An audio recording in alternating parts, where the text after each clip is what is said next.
Hi guys, welcome to my YouTube channel families kitchen.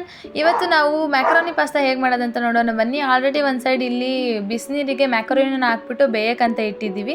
ಇದಾದಮೇಲೆ ನಾವು ಒಂದು ಕಡಾಯಿಗೆ 2 ಟೇಬಲ್ ಸ್ಪೂನ್ ಆಫ್ ಆಯಿಲು ಮತ್ತು 2 ಮೆಣಸಿನ್ಕಾಯಿ ಮತ್ತು ಈರುಳ್ಳಿನ ಹಾಕ್ಕೊಂಡು ಸ್ವಲ್ಪ ಡೀಪ್ ಫ್ರೈ ಮಾಡ್ಕೊತಾ ಇದ್ದೀವಿ. ಅದಾದಮೇಲೆ ಇದಕ್ಕೆ ಅರ್ಧ ಟೇಬಲ್ ಸ್ಪೂನ್ ಆಫ್ ಶುಂಠಿ ಬೆಳ್ಳುಳ್ಳಿ ಪೇಸ್ಟ್ನ ಹಾಕ್ತಿದ್ದೀವಿ. ಇದಾದಮೇಲೆ 1 ಟೊಮೆಟೊನ ಹಾಕ್ಕೊಂಡು ಇದನ್ನು ಸ್ವಲ್ಪ ಆಯಿಲೆಲ್ಲ ಬಿಡಬೇಕು. ಆ ಥರ ಆಯಿಲ್ ಬಿಡೋ ಥರ ಅಂಶ ಬರುತ್ತಲ್ಲ ಅಷ್ಟು ಗಂಟ ಬೇಯಿಸ್ಕೋಬೇಕು ನೀವು. ಇವಾಗ ರುಚಿಗೆ ತಕ್ಕಷ್ಟು ಉಪ್ಪನ್ನ ಹಾಕ್ಕೊಳ್ಳಿ. ಹಾಗೆ ಅರ್ಧ ಟೇಬಲ್ ಸ್ಪೂನ್ಕಿಂತ ಸ್ವಲ್ಪ ಕಮ್ಮಿನೇ ಧನಿಯಾ ಪುಡಿ ಹಾಕ್ಕೊಳ್ಳಿ. ಹಾಗೆ ಇವಾಗ ಖಾರಕ್ಕೆ ಎಷ್ಟು ಬೇಕೋ ಅಷ್ಟು ಖಾರ ಪುಡಿನ ಹಾಕ್ಕೊಳ್ಳಿ ಮತ್ತು ಗರಂ ಮಸಾಲಾನ ಹಾಕ್ಕೊಳ್ಳಿ. ನಾವು ಇವಾಗ ಸಾಸಲ್ಲಿ ನಾವು 100 ಅವ್ರದ್ದು ಪಿಜ್ಜಾ ಪಾಸ್ತಾ ಸಾಸ್ ಯೂಸ್ ಮಾಡ್ತಾಯಿದ್ದೀವಿ. ಇದು ಆಪ್ಷನಲ್, ಬಟ್ ನೀವು ಹಾಕಿದ್ರೆ ತುಂಬ ಟೇಸ್ಟಿಯಾಗಿರುತ್ತೆ.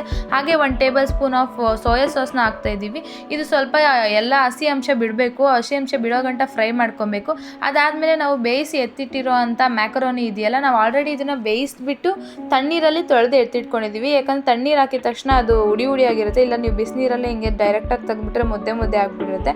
ಹಾಗೆ ನಾವು ಲಾಸ್ಟಲ್ಲಿ 1 ಟೇಬಲ್ ಸ್ಪೂನ್ ಆಫ್ ಕೆಚಪ್ನ ಯೂಸ್ ಮಾಡ್ತಿದ್ದೀವಿ. ಕೆಚಪ್ಪು ಆ್ಯಕ್ಚುಲಿ ಮುಂಚೆನೇ ಯೂಸ್ ಮಾಡಿಬಿಟ್ರೆ ಸ್ವಲ್ಪ ಹುಳಿ ಅಂಶ ಬಂದ್ಬಿಡುತ್ತೆ. ಸೊ ಲಾಸ್ಟಲ್ಲಿ ಯೂಸ್ ಮಾಡಿಕೊಂಡ್ರೆ ತಿನ್ನೋಕ್ಕೆ ಚೆನ್ನಾಗಿರುತ್ತೆ.